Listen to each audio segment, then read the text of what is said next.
want you to picture a fence, a buck rail fence. You know, those jagged, rustic wooden ones you see out west? And it's just sitting on the edge of the high prairie. We're in Laramie, Wyoming. It's October, so it's freezing. And tied to that fence is a figure. Yeah, and it's an image that it's just haunting. A mountain biker rode past, and he didn't even stop at first. His brain just couldn't process it. He thought it was a scarecrow. He thought it was a scarecrow. But we know it wasn't. It was a 21-year-old student named Matthew Shepard. And the story of how he got there, it became the defining story of hate crime in America. Right. We all know the headlines. A young gay man brutalized by strangers, left to die just because of who he was. It was a story of pure good versus pure evil. It literally changed laws. But this is where our deep dive begins.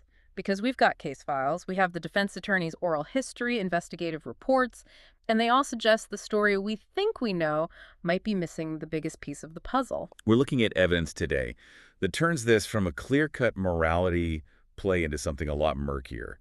We're talking about crystal meth, a robbery gone terribly wrong, and the very real possibility that the killers and their victim were not strangers at all. So, was Matthew Shepard a martyr picked at random? Or was this a crime driven by secrets the world just decided to ignore? To figure that out, we have to go back to the night of October 6th, 1998, to a place called the Fireside Lounge. Okay, set the scene for us. It's a Tuesday night in a college town. Right. And in one corner of the bar, you have Matthew. He's a student at the University of Wyoming. He's small, like the reports say, 5'2", maybe 105 pounds. He's dressed well. And on the other side, you've got Aaron McKinney and Russell Henderson. And the contrast is just stark. Yeah. These guys are roofers, high school dropouts, really rough backgrounds. And there's this one detail from the police reports that it tells you everything. What's that? They were paying for a pitcher of beer with pennies. Wait, pennies? Literal pocket change. They were completely broke. Yeah. Desperate. See, that right there already changes things. The story is they saw a gay man and felt hate. But paying with pennies, that sounds like they were looking for money. Exactly. The prosecution's story was they pretended to be gay to lure Matthew. But the defense attorney, Dion Custis, he tells a totally different story. He says they didn't see a sexual target. They saw what? They saw a mark. A mark. Someone small, alone, well-dressed, Right. someone who probably had cash. McKinney even called him easy prey. The plan, according to the defense, was never murder. It was robbery. So Matthew gets into the truck with them, they drive away from the bar, and this is where it all just goes completely off the rails. Yeah, they head out to this remote area, Sherman Hills, and this is where the robbery theory just collides with this explosion of violence. McKinney pulls out a gun, a huge .357 Magnum. And he demands Matthew's wallet. He does. But then he doesn't just take the money, he just unleashes. The level of violence is, it's hard to even comprehend. It is. The forensic reports are brutal. McKinney pistol-whipped Matthew somewhere between 19 and 21 times. And this brings us to the fence. And the whole crucifixion image, this is a huge point of contention. It is. Because of that scarecrow comment, the media ran with this idea that Matthew was tied to the fence with his arms spread wide, like a martyr. Like Jesus on the cross. Exactly. It became this powerful religious symbol. But that's not what the crime scene photos showed, is it? Not at all. Dion Custis, the lawyer, was adamant about this. He saw the photos. Matthew's hands were tied behind his back. He wasn't displayed upright. He was slumped down, sort of crouching against the post. That is such a clear example of how a narrative can literally reshape our memory of an event. It really is. Yeah. The reality was just as tragic, but less symbolic. Yeah. They beat him, they took his wallet, and this is key, they took his shoes. Why shoes? They claimed they just thought they'd knocked him out. They took the shoes so he couldn't run for help in the dark when he woke up. They drove off thinking they hadn't killed him. Okay, but if this was a calculated hate crime, you'd think they'd flee, right? Burn the evidence, disappear. You would, but Yeah. they didn't. And this is the plot twist that always gets left out of the movie versions. They went right back into town, and almost immediately, they got into a second fight. Hold on. They just beat a man nearly to death and then went and started another brawl. I know it sounds insane, but it really speaks to their state of mind, which we will get to. They got into this chaotic fight with two Hispanic men, and McKinney still had the gun. The same .357 Magnum. The same one. He actually hit one of the guys in the head with it. It was a rampage. And that is how they got caught. A cop responded to that fight. So they weren't arrested for Matthew Shepard at first. Not at all. Officer Flint Waters arrests them for brawling in the street. He looks into McKinney's truck. He sees the bloody gun, he sees a pair of nice shoes, and he sees a credit card on the dash. With the name Matthew Shepard. But at that moment, it meant nothing. No one even knew Matthew was missing. It wasn't until 18 hours later that the police finally put the pieces together. After the cyclist crashed his bike and found him, it's just, if he Yeah. hadn't crashed right there. It's chilling.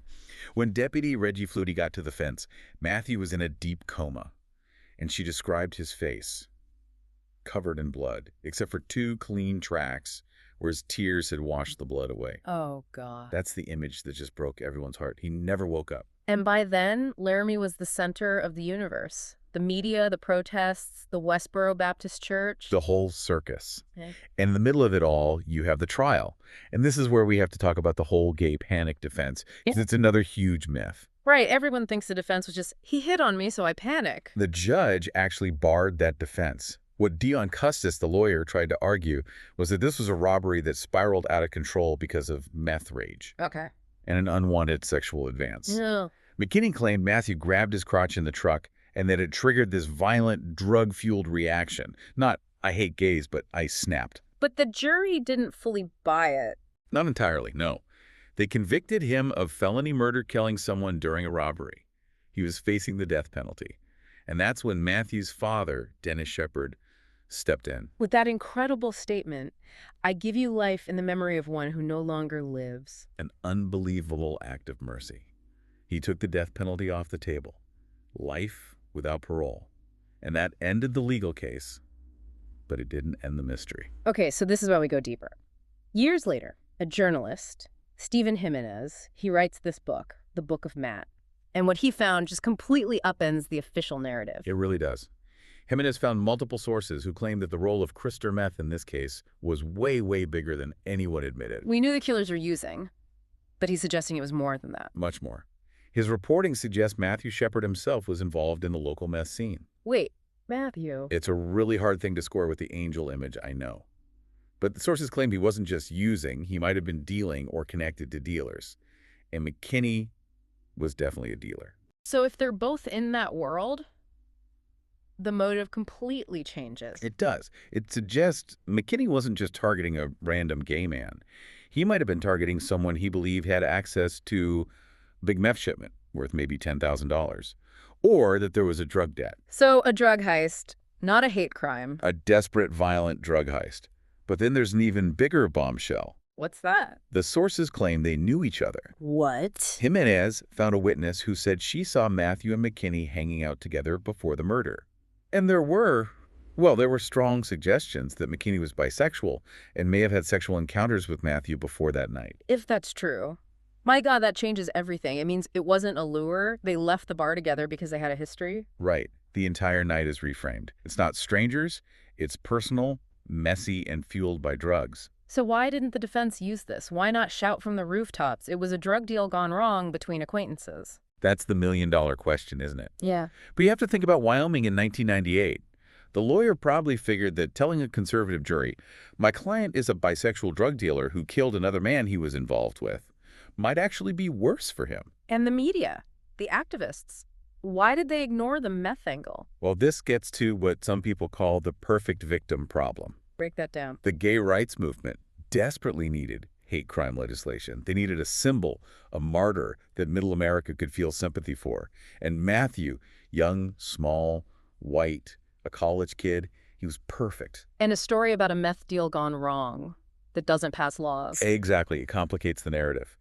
There was a fear that if you admitted Matthew struggled, that he used drugs or was depressed or took risks, that you were somehow blaming the victim. Which is so unfair to him as a person. It turns him into a two-dimensional symbol. It denies him his humanity, his complexity. So we're left with two competing stories. The symbol, a hate crime martyr, and the case, a secret-filled drug robbery. And the truth is probably, a messy combination of both. How do you mean? Because even if the motive was robbery, look at that violence. You don't pistol whip someone 20 times for a wallet.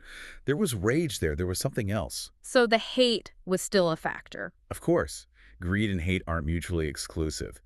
McKinney could have been robbing Matthew and unleashing his own self-loathing and homophobia at the same time. People are complicated. Motives are rarely just one thing. And the legacy, the Hate Crimes Prevention Act, That's real no matter what the motive was. It is, which is the great paradox. The cultural shift was undeniable, even if the case itself was far more complex than the story that drove it. It really makes you question how we consume these true crime stories. What are we choosing to see, and what are we choosing to ignore? Exactly. When a story fits a little too perfectly into a good versus evil box, that's your cue to start asking more questions. So we want to leave you with the question that's really been sticking with me through all It's this. a tough one. Why does a victim have to be a perfect angel for us to care? If the headline in 1998 had just been "Drug Deal Gone Wrong," would any of us even know Matthew Shepard's name today? And would we have the laws we have? It forces you to ask, does the reason for the violence matter more to us than the violence itself? Something to think about. That's it for this deep dive. Thanks for listening. Stay curious.